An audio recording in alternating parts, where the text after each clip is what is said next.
Je voudrais du soleil vert, des dentelles et des théâtres, des photos de bord de mer, dans mon jardin d'hiver.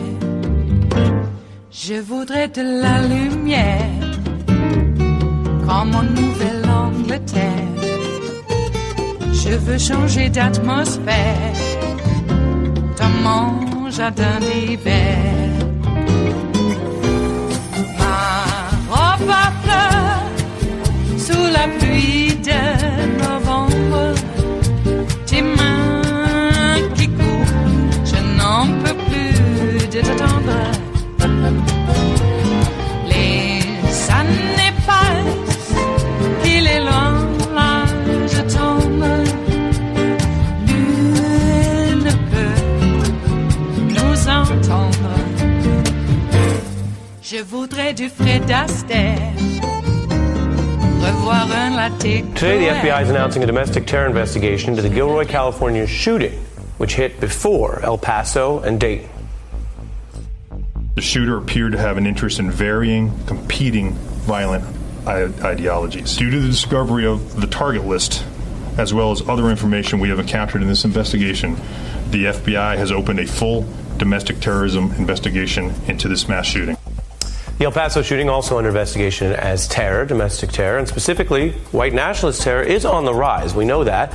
And there are renewed debates over how to combat it and whether it should be basically a 9/11 style priority. That's part of the call from people with gravitas on that very score, the chairs of the widely heralded 9/11 Commission. Now, the point here is not to abstractly say, gosh, every big, deadly problem should just be tackled like 9/11. The point is security experts telling us that the facts show these domestic shootings are now on par with the current foreign terror threat. Now, that's a security fact that may not have sunk in yet in our society or in our politics. But these experts are pointing to statistics like this. The people killed in attacks linked to Islamic radicals and the far right since 2002 are, as you see here, virtually the same. Basically 104 to 109. Now, there are legal challenges as well. Federal officials can disrupt foreign terrorist plots with different levels of intensity to preventive action and the right that they were basically fortified after 9/11. Former FBI agent Ali Soufan spent 25 years fighting jihadists. He says white supremacists aren't so different from a law enforcement perspective, saying we can't fight domestic terror groups efficiently until the law treats them the way we treat foreign ones. But with domestic terrorism, officials are more limited. New York Times reports that, of course, the First Amendment and other domestic civil liberties concerns makes preventing these terror acts committed by Americans much more challenging. Now, the FBI in California today addressed this difficulty in starting a domestic terror probe. An act of violence alone, even a large scale and horrifying as it may seem, does not necessarily give us the legal authority to open a federal terrorism investigation. We have to determine that individual's ideology caused them to commit the act of violence in furtherance of their political and social goals. I'm joined now by Daryl Johnson, a former senior analyst for domestic terror at DHS, the author of the new book, Hateland, an in-depth look at, yes, domestic terror here in America, and former federal prosecutor Joyce Vance, who has national security experience, obviously, as a U.S. attorney. Thanks for both of you being here. Daryl, how do you view it? Yeah, I mean, this topic of domestic terrorism is basically a political minefield. You're talking about very divisive topics in America, things like gun rights, abortion rights, immigration, and other things. And, you know, the concern that I have is the backlash that I was subjected to back in 2009 has a chilling effect on both the law enforcement and intelligence communities. So you have a reluctance on the part of federal agencies to pursue these issues because they saw what happened to me and my unit and how it got shut down and people were fired. Let's dig into that for a moment, because part of the thing about especially immediately after 9/11, was if you could link anything to 9/11, it fortified it in Washington, whether it was a government reorg or funding or taking more extreme measures. And there are legitimate civil liberties balancing, as I mentioned. Tell us what you meant about the political blowback you experienced. Yeah, so we wrote a report back in 2009 that used the term right-wing extremism, which I guess some people in Congress took that as meaning the Republican Party or the Tea Party.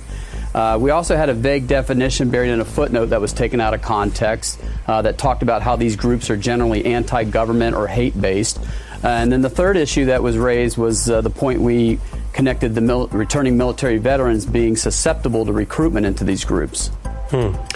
Joyce, how much of this is harder for what we might simplify as good reasons, like it is supposed to be harder to go on a war footing inside the United States border as opposed to when you have foreign terrorists coming in?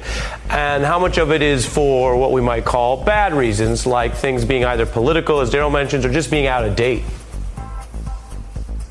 You know, it's really difficult for both reasons, Ari. Some legitimate, some illegitimate. It's incredibly important that law enforcement priorities be set on the basis of data, not ideology. We have a lot of data that tells us that domestic terrorism has been steadily increasing and that threat needs to be addressed. So that's the data that people should focus on. At the same time, though, there are legitimate civil rights concerns, First Amendment concerns. And you'll recall that when the Patriot Act was first passed, there were a lot of privacy concerns that were implicated by it. So we want to make sure that in this particular moment, we don't go too far, that we appropriately balance the equities and give law enforcement the tools that it needs. Fortunately, law enforcement has a lot of tools. There are a lot of statutory bases. They may not be designated as terrorism, and it would be nice to have a domestic terrorism statute, but they can still use some of the other statutes, particularly the hate crime statute. The real matter here is resources and personnel. Domestic terrorism needs to be identified as a priority for FBI offices. Prosecutors need to have the resources to prosecute it like they've historically had since 9/11 for foreign terrorism. Daryl, how about that? Yeah, I agree with everything that she said. And in my office, we had what was called intelligence oversight, where we had files that were inspected annually. We got training, and we were also subjected to unannounced inspections of our files to make sure that we weren't violating people's First Amendment rights or Third Amendment rights of free assembly. And so is there a main change you would make to federal law if you could, Daryl? Well, as your other guest pointed out, a domestic terrorism statute might be a step in the right direction to add penalty enhancements if you commit an act of domestic terror.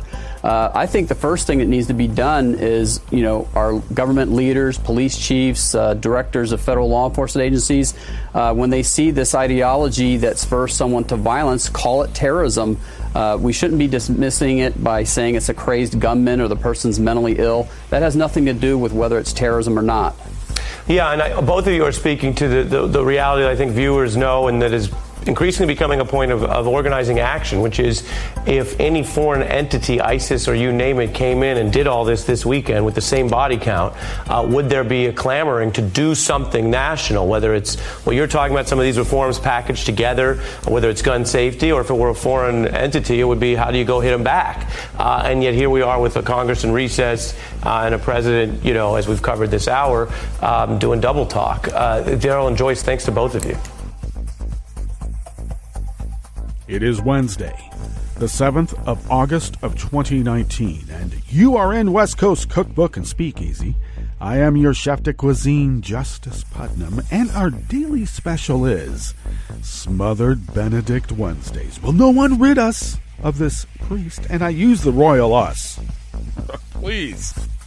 Do you think this is a democratic representative republic? I don't even want to use the term republic because we had to add that on. Did you know that? The whole idea of this representative democracy is that we were a representative democracy, and then around the 50s, anything that had to do with the Democrats was quite anathema by the Birchers of the time, and somehow they prevailed upon, shall we say, the wordsmiths of the day to change that designation as a representative democratic republic. Very similar how we had added words to the Pledge of Allegiance, for instance. Okay. Which was a TV special, or to begin with, at the time. Well, now we've come full circle. We have another TV thing going on here in the United States. Tucker Carlson, for instance, a TV guy, out there gaslighting everybody, telling his people, don't worry. White supremacy in America is not a problem. It's a hoax. All of you out there don't have to worry. You're not white supremacists. Now let's round up all those illegals and put them in concentration camps and torture them. Waterboard them until they never come here again, the vermin. Look, Tucker, you can take off the bow tie, but you're still going to be a dapper Nazi. Really? Okay. And,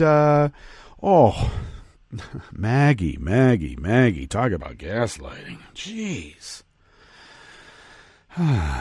Yeah, I'm talking about Joaquin Castro and his campaign just releasing San Antonio area donors to the Trump, maxed out donors to the Trump campaign as per FEC filings that are required by law.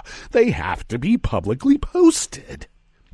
But according to Maggie Haberman, at the paper of hidden records, yes, hidden records. They're not the paper of record anymore. They are the paper of hidden records because apparently using lawful documents that are required by law. I know that's redundant, but that's what we do here. We're a salon.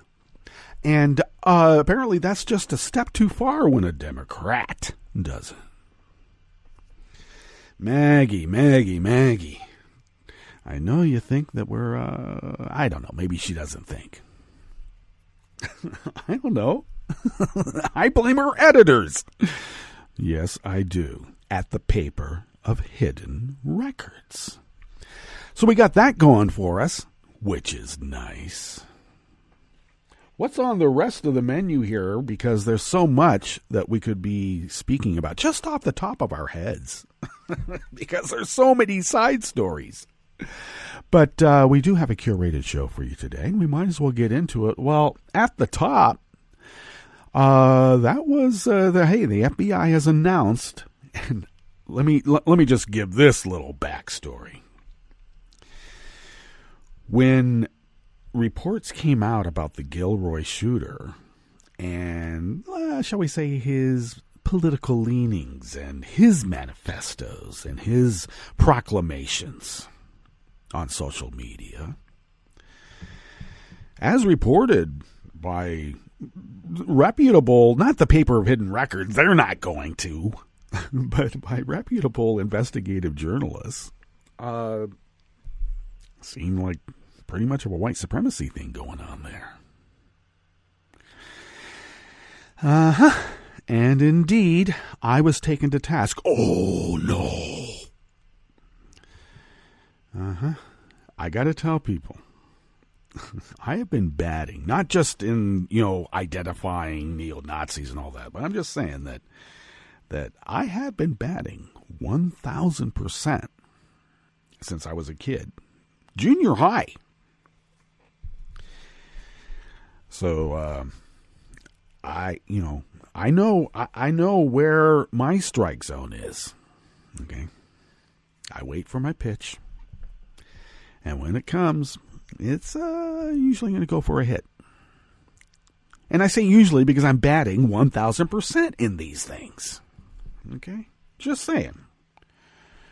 So I continue to bat 1,000%. And that's because the FBI are going to investigate the Gilroy shooting and massacre as an act of domestic terrorism. But the feds have to debate on how to prevent domestic cases as these as seriously as they do the foreign threats when Trump threatens their jobs and their pensions if they do. There has been a debate also, not only among law enforcement and the feds, but maybe among the general population, that we should be attending to these domestic white supremacist terror threats as importantly as we did the 9/11 investigations and how we responded to 9/11. We have to elevate it to that point where we are as outraged as can be as we were in 9/11, and we have to do what we did in 9/11. And I tell everybody we are. We are absolutely attending to it as we did after 9/11. Those white supremacists hit us, brought our buildings down and killed our people, and so, of course, we got to bomb Antifa. That's what I fear. I don't want us to respond like we did at 9/11. All right? I want us to respond how we did after Pearl Harbor. After Pearl Harbor, when the Japanese bombed Pearl Harbor, we didn't go and bomb Mexico. All right? I'm not saying that we should have bombed the Sauds, but something should have been done other than giving them nukes, Donald Trump. On the rest of the menu, yes, we do have a curated show. McConnell dismisses calls to pass popular gun safety legislation as mere theatrics. Now, I want to know what he means by theatrics. You mean like the theatrics of after these killings, he and his campaign decided it was a good idea to put his political opponent, her name, on a tombstone among a bunch of other tombstones that he'd like to bury because he's the Grim Reaper. The Grim Reaper. Okay, he thought that was not theatrics. It's just plain old political debate. A White House spokesman claimed Obama's condemnations of racism take us to a dark place. Well, of course, it's a dark place. You bigot, racist. And the Nebraska GOP demanded that the lone Republican who condemned white supremacy leave the party. Just don't call them racists. After the break, we move to the chef's table, where House Democrats are demanding Supreme Court Justice Brett Kavanaugh's records during his service in the White House under George W. Bush. More public records that somehow difficult to pry from, I don't know, the gatekeepers. And Brazil's Supreme Court refused to extradite an opponent of Turkish President Erdogan, saying there was no guarantee he would get a fair trial in Turkey. All that and more on West Coast Cookbook and Speakeasy. Bon appetit.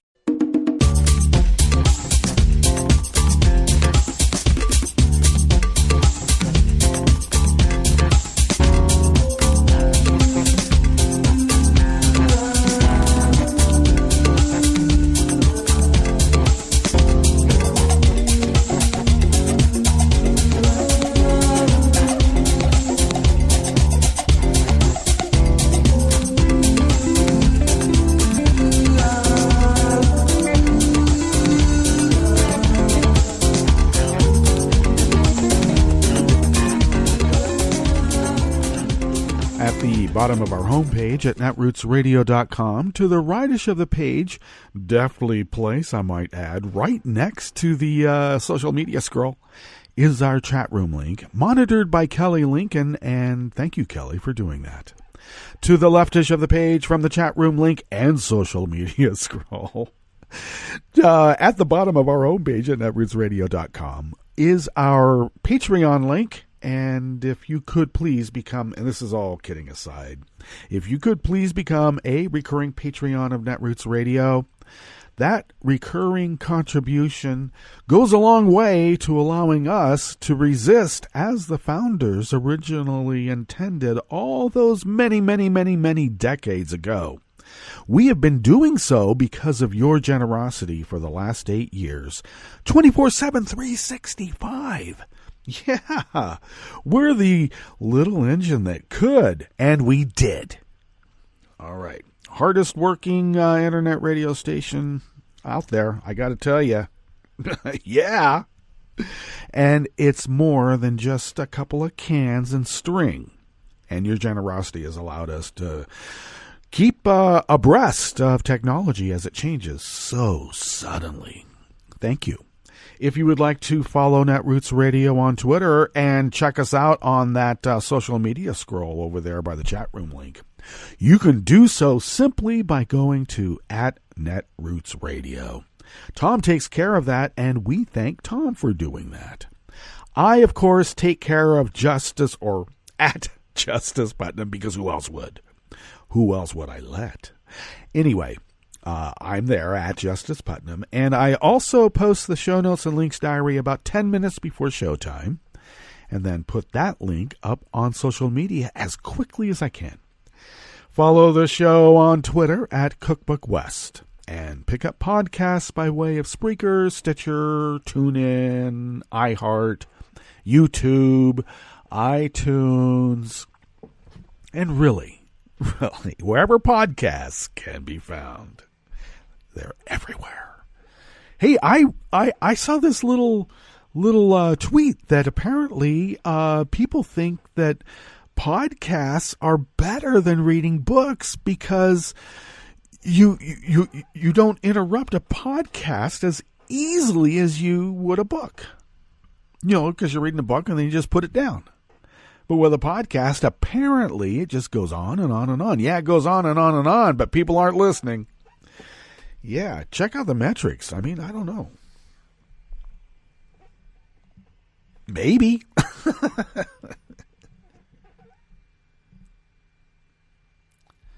All right, this first offering here in the Bistro Cafe of West Coast Cookbook and Speakeasy is out of Share Blue Media by the great Oliver Willis. Senate Majority Leader Mitch McConnell is lashing out at Americans who have asked him to support gun safety proposals that are supported by an overwhelming number of people. McConnell issued a statement on Monday after Trump spoke about the mass shootings in El Paso, Texas, and Dayton, Ohio over the weekend.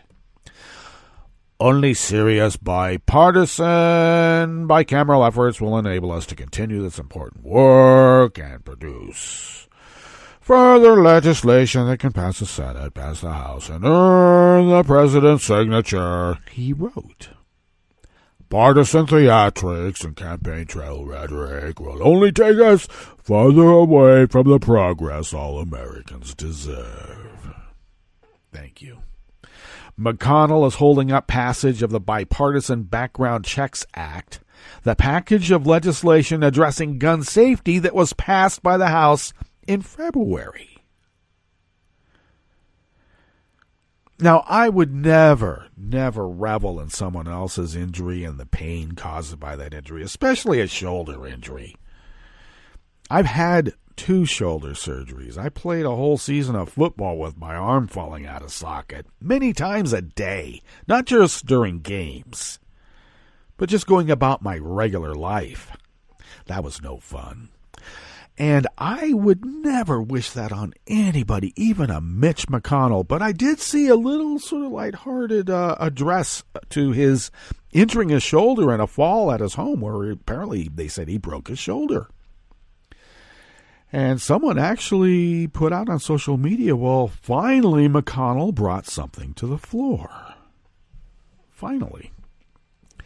Now, the bill would require background checks for all gun purchases and closes the gun show loophole.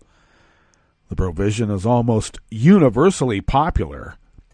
See, the problem is that a 2018 poll found that 97% of the public supports background checks.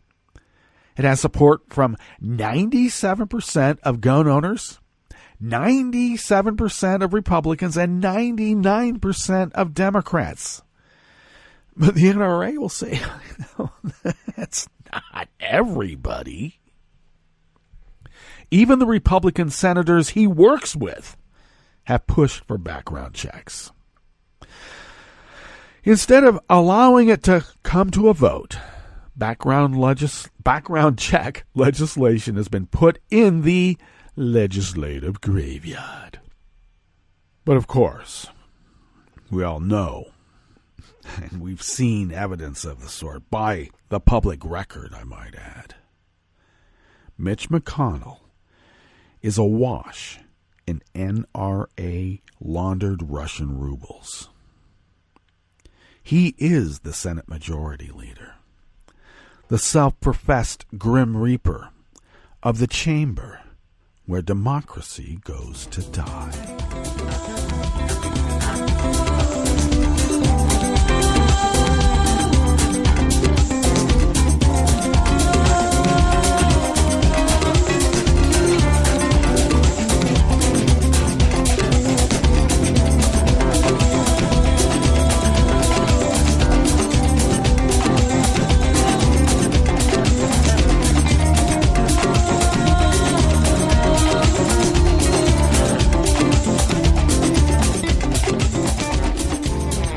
Zach Ford of Think Progress brings us this next offering here in the Bistro Cafe of West Coast Cookbook and Speakeasy, Smothered Benedict Wednesdays.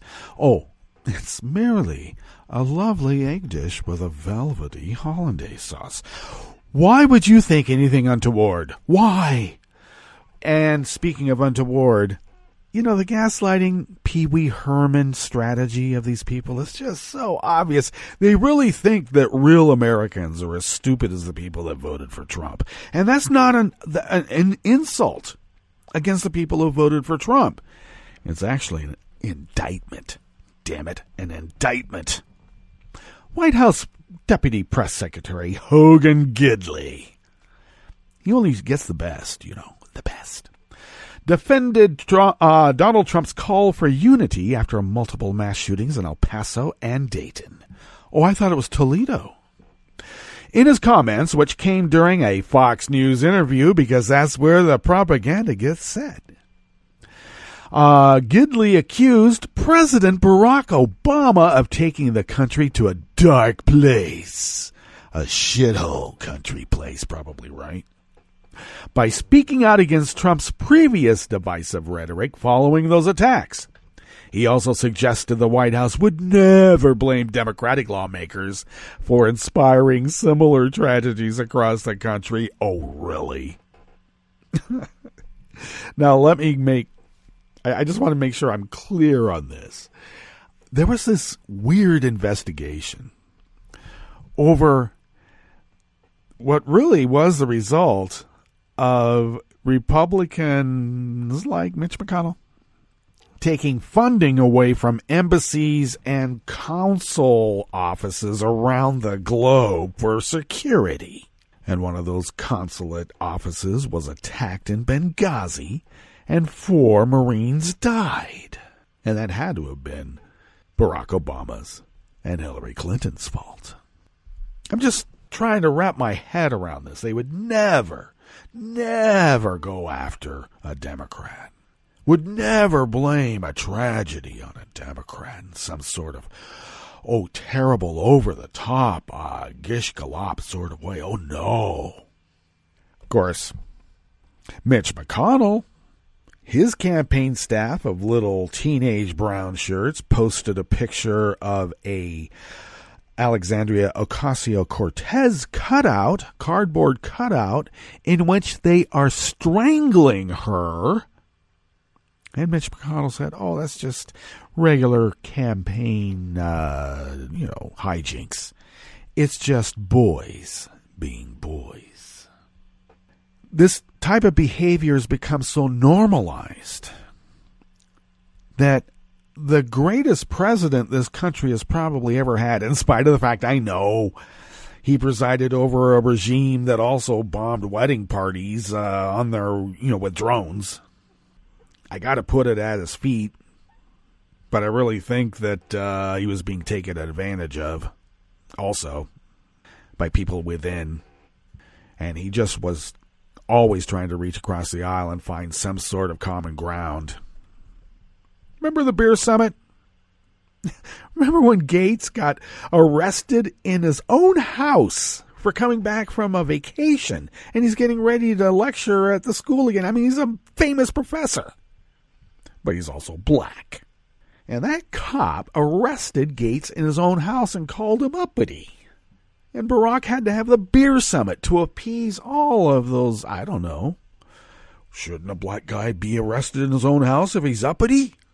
They're not supposed to. Why didn't he just comply?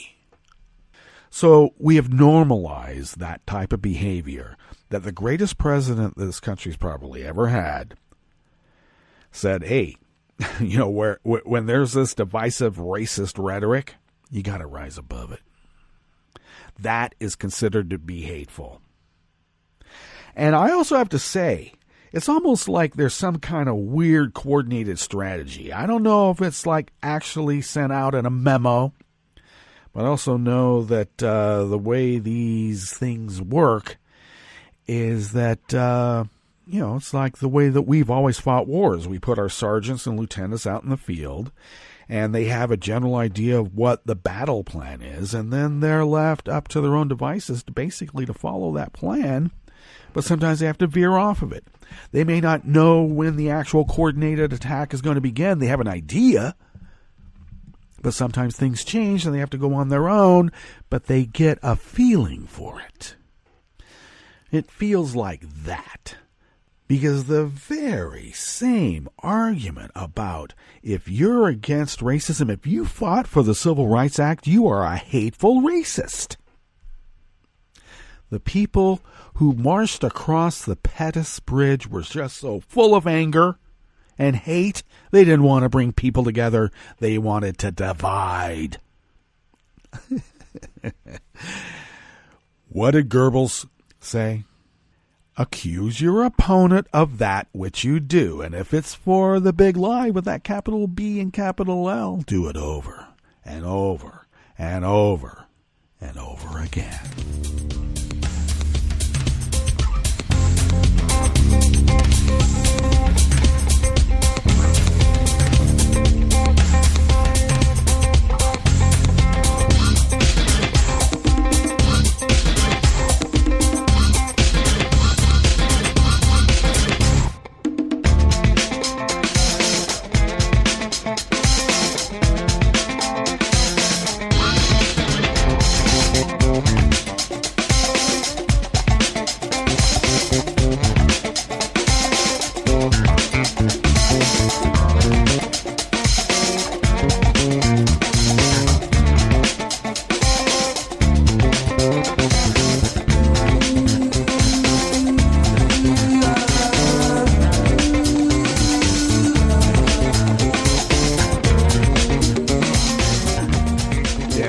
Martin of Share Blue Media brings us this final offering here in the Bistro Cafe of West Coast Cookbook and Speakeasy. The Nebraska Republican Party wants to kick out John McCollister, a state legislator who recently condemned white supremacy in the wake of mass shootings in El Paso and Dayton. John McCollister has been telegraphing for years that he has little if nothing in common with the Republican voters. Ryan Hamilton, executive director of the Nebraska GOP, said in a press statement deftly articulated by our special voiceover specialist. The statement also called on McCollister to leave the Republican Party and re-register as a Democrat. You rat. Your brain has been infested with vermin, you rat. McCollister enraged Republican leaders by daring to criticize white supremacy in the role Republicans play in fostering the violent, hateful ideology. The Republican Party is enabling white supremacy in our country, McCollister wrote. As a lifelong Republican, it pains me to say this, but it is the truth. McCollister does not believe every Republican voter is a white supremacist because some people just have economic anxiety. Some people do. Okay, what I am saying is, though The Republican Party is complicit to obvious racist and immoral activity inside our party. Now, all kidding aside, this is what we as white people have to do. And this guy just happens to be a Republican, but apparently Republicans don't like that. He went on to specifically note Trump's rhetoric in fanning the flames of racism and embracing the language of white supremacists. We have a Republican president who continually stokes racist fears in his base. He calls certain countries shitholes, tells women of color to go back where they came from, and lies more than he tells the truth. Such blunt and introspective language about his own party was too much for the Nebraska Republican Party to bear.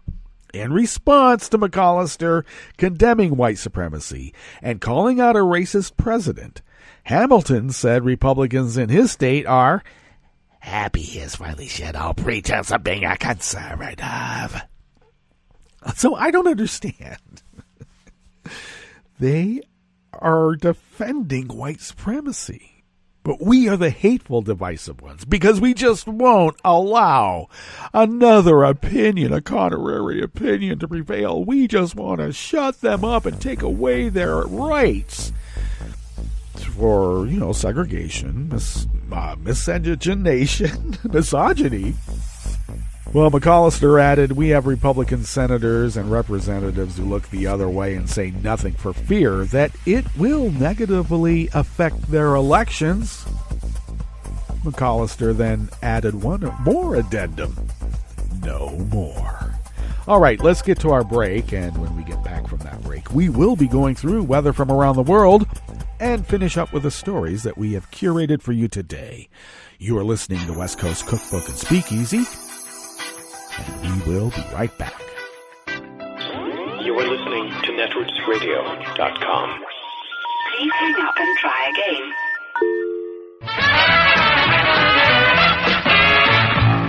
From a point at sea to the circles of your mind, a new force is at work for planetary transformation.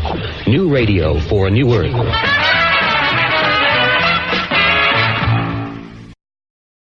This is Take Two Movie Review. I'm Kim Lowe. This week, it was the best of times. Joan Didion wrote that the Manson murders marked the end of the 1960s. The impact of the murders changed the image of hippies from that of free love peaceniks to something far more sinister. They also changed Hollywood. Quentin Tarantino's Once Upon a Time in Hollywood revisits that bygone era with the fictional Rick Dalton, a washed-up actor relegated to guest appearances on TV dramas, but whose next-door neighbors are the then-hot director Roman Polanski and his new bride Sharon Tate. Rick, played by Leonardo DiCaprio in a sure-to-be-nominated performance, drinks too much and spends most of his time with his stunt double-turned-gopher, Cliff, Brad Pitt, who's been rendered unemployable in the biz thanks to rumors surrounding the death of his wife. In true Tarantino fashion, we get dangling clues but never really learn if Cliff is guilty. For most of the 165-minute piece, we see Rick working and Cliff driving around fantastic sets in a vintage car, listening to Boss Radio from 1969 and doing various jobs for his buddy.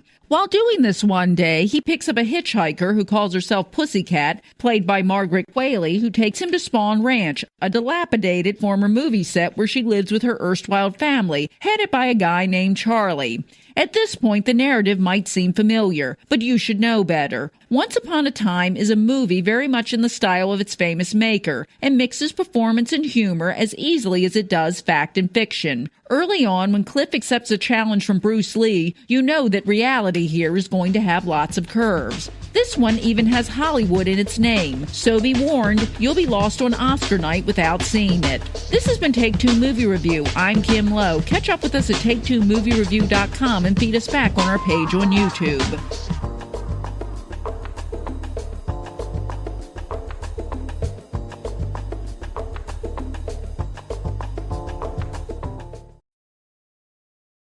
I'm probably okay to have one more drink before I drive home. I'm probably okay. I open the window to stay alert.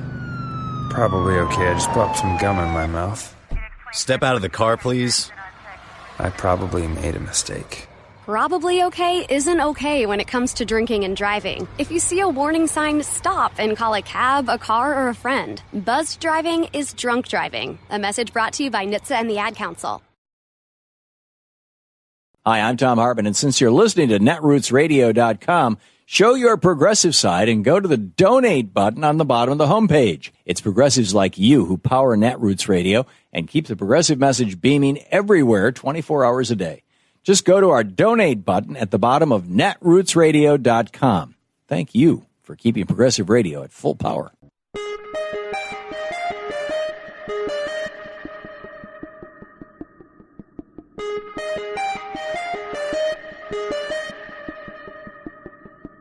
What does Donald Trump mean by a safe third country? I'm Bill Newman, and this is the Civil Liberties Minute. Migrants from Honduras and El Salvador who survived the perilous land journey to the United States' southern border have gone through Guatemala. Trump insists that those migrants must be denied the right even to seek asylum in the United States unless they have filed for asylum first in Guatemala. The problem? To be returned to a third country, not the country the person came from, not the country they're seeking to migrate to, the United States, there needs to be a, quote, safe third country, end quote, agreement between the United States and that country. And the United States and Guatemala don't have such an agreement. Trump says, well, yes, he does. But the highest court in Guatemala says, no, he doesn't, because the Guatemalan Congress hasn't approved such an agreement, nor have virtually any other countries for that matter. And Guatemala isn't remotely capable of even considering these applications. And critically, Guatemala is not remotely safe for these migrants because the reach of the gangs and the violence they are fleeing is long. Indeed, the United States State Department says that violent crimes such as murder and armed robbery and extortion, other violent crimes and gang violence is rampant in Guatemala. Trump has designated Guatemala as a safe third country. It's not. The Civil Liberties Minute is made possible by the ACLU because freedom can't protect itself. I'm Rick Smith, and this is Labor History in 2.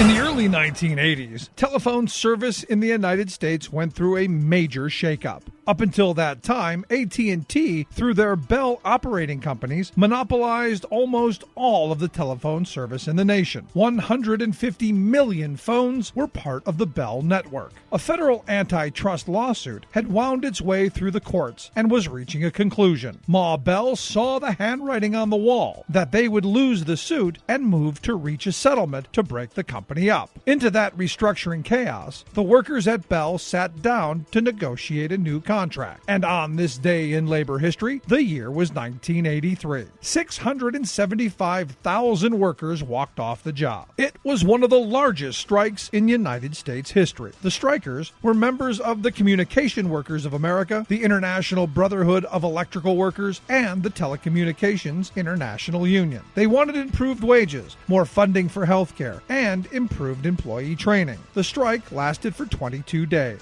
Scabs and managers attempt to keep the system going, but those who called in for information often had long wait times. Finally, management agreed to meet the union's demands. It was the last time the CWA sat across the negotiating table from Ma Bell. The company's breakup occurred just a few months later. With the breakup came a slow eroding of the number of unionized employees. 55% of the Bell employees belonged to unions in 1983. Just 15 years later, that number had fallen by half to 27%. The changing technology of cell phones, overseas outsourcing, and the emergence of new companies have made this workforce an important front for today's labor movement. Labor History in 2 brought to you by the Illinois Labor History Society and The Rick Smith Show. For more information, go to laborhistoryin2.com. I read the news today, oh boy. It's time for Nicole Sandler's What's News from NicoleSandler.com and the Progressive Voices Network. Although there was no official invitation extended, the White House resident will visit El Paso, Texas and Dayton, Ohio on Wednesday. Trump's public schedule doesn't give any details about what he'll do there, but he tweeted that he'll meet with first responders, law enforcement, and victims. Despite the scripted words he read in his televised address on Monday in which he called for unity, Trump's hatred and calls for division are on display in his Twitter feed. Just before midnight Tuesday night, he tweeted at presidential candidate Beto O'Rourke, quote, "Beto, phony name to indicate Hispanic heritage, O'Rourke, who is embarrassed by my last visit to the great state of Texas, where I trounced him, and is now even more embarrassed by polling at 1% in the Democrat primary, should respect the victims in law enforcement and be quiet."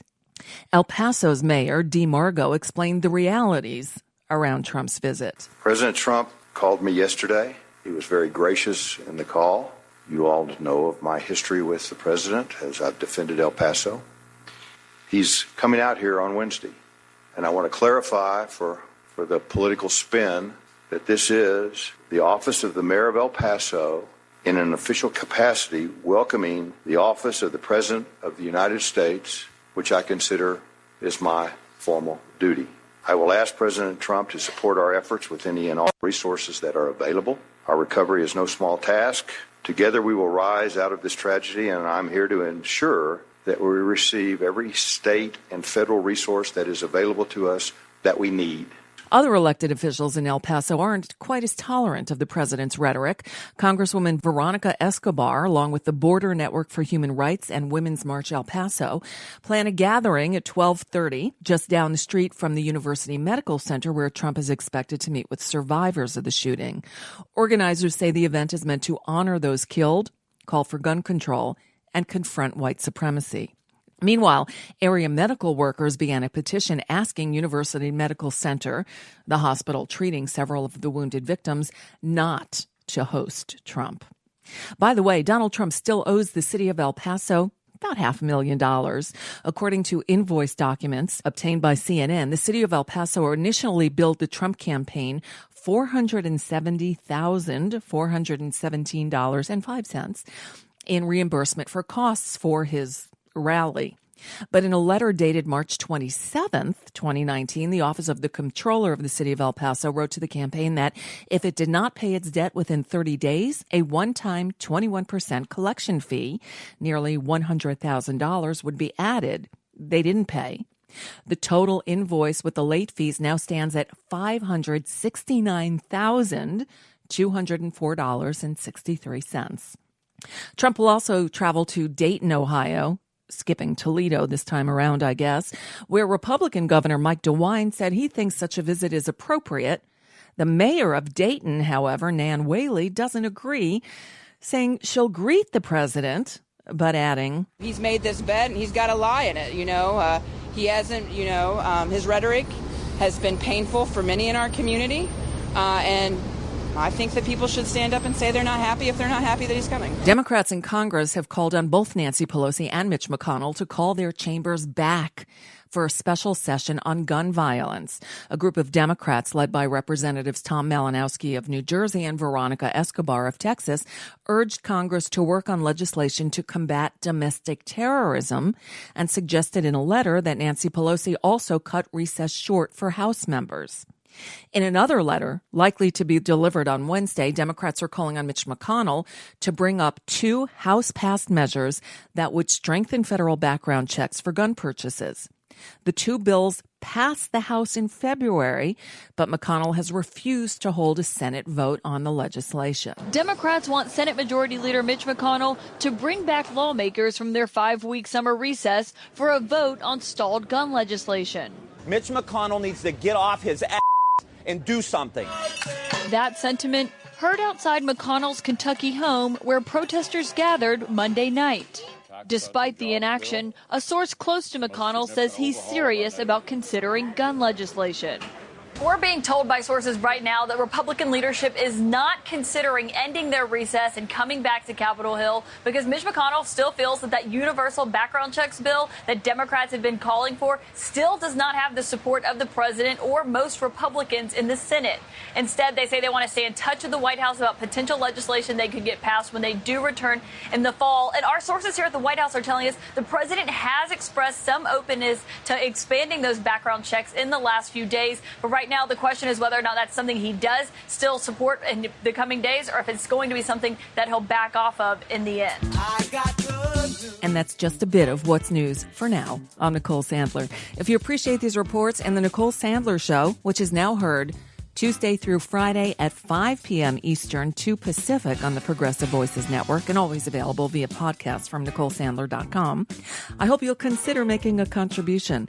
My work is 100% listener supported, and I can't do it without your help. Find out more at NicoleSandler.com/donate.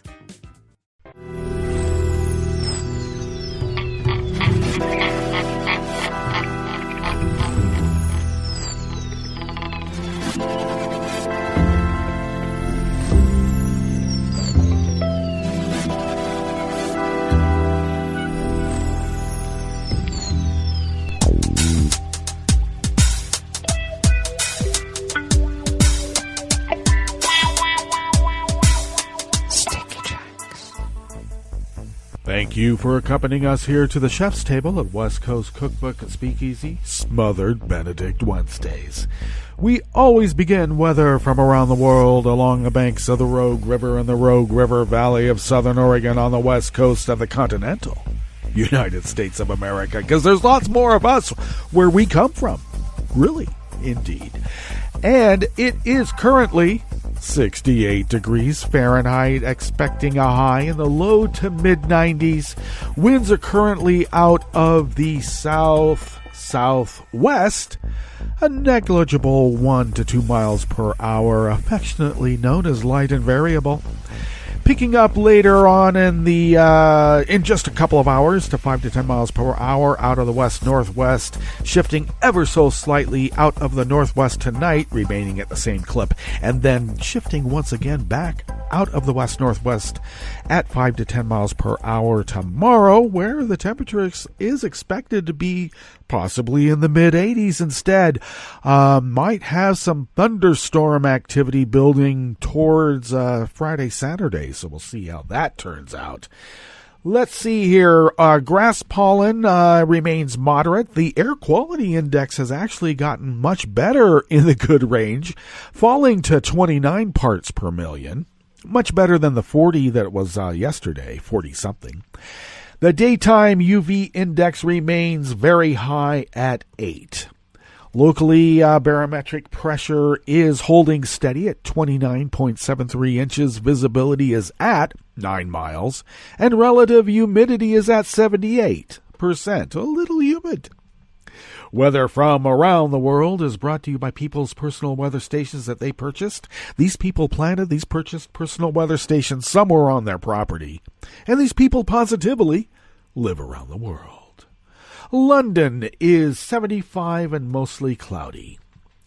Paris, or as we like to say in the biz, Paris. And they actually say that in Paris, too. They call themselves Parisians. Well, they are experiencing 80-degree Fahrenheit and partly cloudy weather. Rome is 94 and sunny. Kiev is 85 and fair.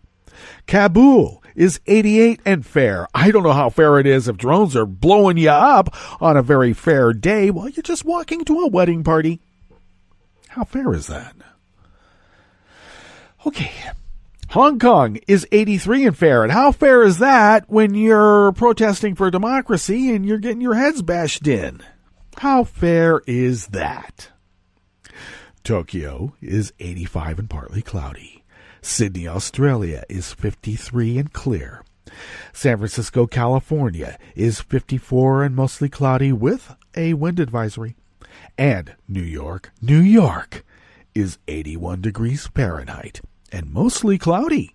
And that is weather from around the world, brought to you by people's personal weather stations that they purchased. These people planted these purchased personal weather stations somewhere on their property, and these people positively live around the world.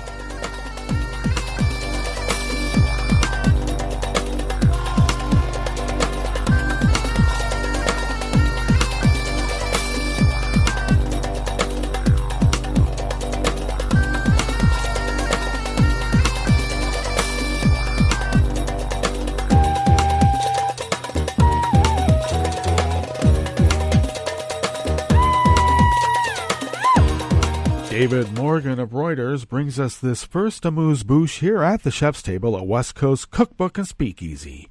2 Democrats on the U.S. House Judiciary Committee, including the panel's chairman, asked the National Archives on Tuesday for records from Supreme Court Justice Brett Kavanaugh's service in the White House under former President George W. Bush.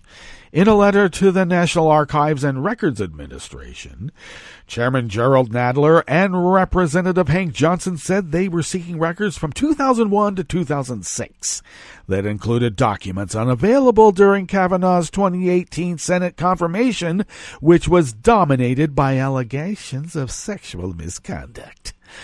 The lawmakers said the committee is considering legislative proposals to create a code of conduct for Supreme Court justices. And they're going to say, what? We are above any code. We make our own code because, hey, we're above codes. We don't need no stinking codes. Now, officials of the Supreme Court were not immediately available for comment, and the National Archives had no immediate comment either. Nadler and Johnson said the Senate Judiciary Committee voted to recommend Kavanaugh's confirmation to the full Senate after reviewing only a fraction of his White House records.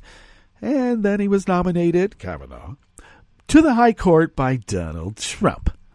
Representative Doug Collins, the top Republican on Nadler's committee, in a statement denounced the records request as harassment and accused Democrats of pursuing a smear campaign against a sitting Supreme Court justice. Oh, really? I think not. In their letter, Nadler and Johnson said they wanted records from Kavanaugh's service in the White House counsel's office. The list includes Kavanaugh's emails and office file, textual records from his stint as staff secretary. Johnson chairs the House Judiciary Subcommittee on Courts, Intellectual Property, and the Internet, which held a hearing in June on promoting ethics, accountability, and transparency in the federal courts. Sunshine burns. Oh, it burns. Sunshine burns.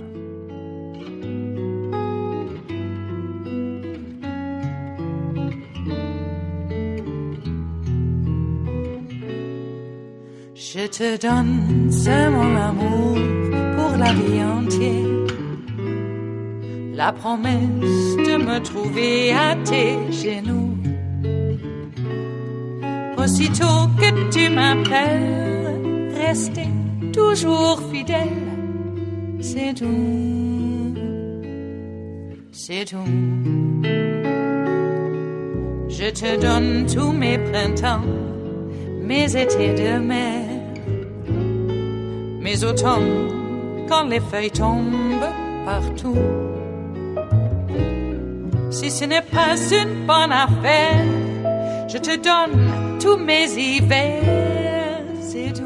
Anonymous worker bees at Reuters bring us this final amuse-bouche here at the Chef's Table at West Coast Cookbook and Speakeasy. Brazil's Supreme Court rejected a request for the extradition of an opponent of Turkish President Tayyip Erdogan, saying there was no guarantee he would get a fair trial in Turkey. Ali Sapahi, a businessman and owner of restaurants in Sao Paulo, is a member of Hazmat, a moderate Islamic movement inspired by U.S.-based Turkish preacher Fethullah Gulen. It is considered a terrorist group by the Erdogan government because anybody who is an opponent of Erdogan is a terrorist. Everyone knows. Brazil's chief prosecutor's office argued before the court against the extradition of Sapahi, who has lived in Brazil for 12 years, saying it had no evidence of terrorist acts committed by Hazmat. The Brazilian Justice Ministry did not immediately reply to a request to confirm other extradition requests, which I'm sure there will be many. Well, that brings us to the end of our broadcast period for the day, but you do know that Netroots Radio is going to broadcast on, and we're going to meet up here tomorrow for Metro Shrimp and Grits Thursdays.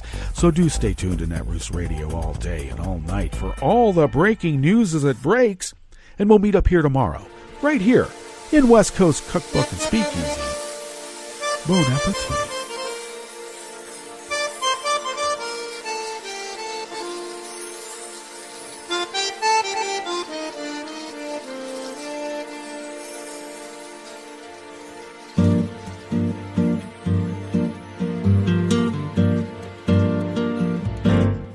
Je voudrais du soleil vert, des dentelles et des théâtres, des photos de bord de mer, dans mon jardin d'hiver. Je voudrais de la lumière, comme en Nouvelle-Angleterre. Je veux changer d'atmosphère, dans mon jardin d'hiver. Robe à fleurs, sous la pluie de novembre, tes mains qui courent, je n'en peux plus de t'attendre. Les années passent, il est loin, là je tombe. Nul ne peut nous entendre. Je voudrais du Fred Astaire, revoir un latte Goël. Je voudrais toujours te plaire, dans mon jardin d'hiver. Je veux déjeuner par terre, comme au long de golfe clair. T'embrasser les yeux ouverts, dans mon jardin d'hiver.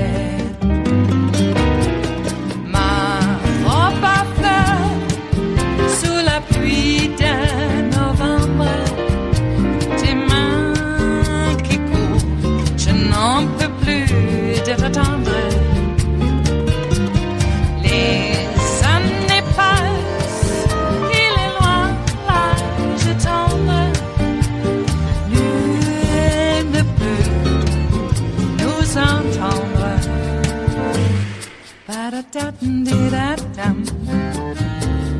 Ba-da-da-dum-di-da-dum. Ba-da-da-dum-di-da-dum. Dans mon jardin d'hiver. Ba-da-da-dum-di-da-dum. Ba-da-da-dum-di-da-dum. Ba-da-da-dum-di-da-dum. Dans mon jardin d'hiver. Dans mon jardin d'hiver. Dans mon jardin d'hiver.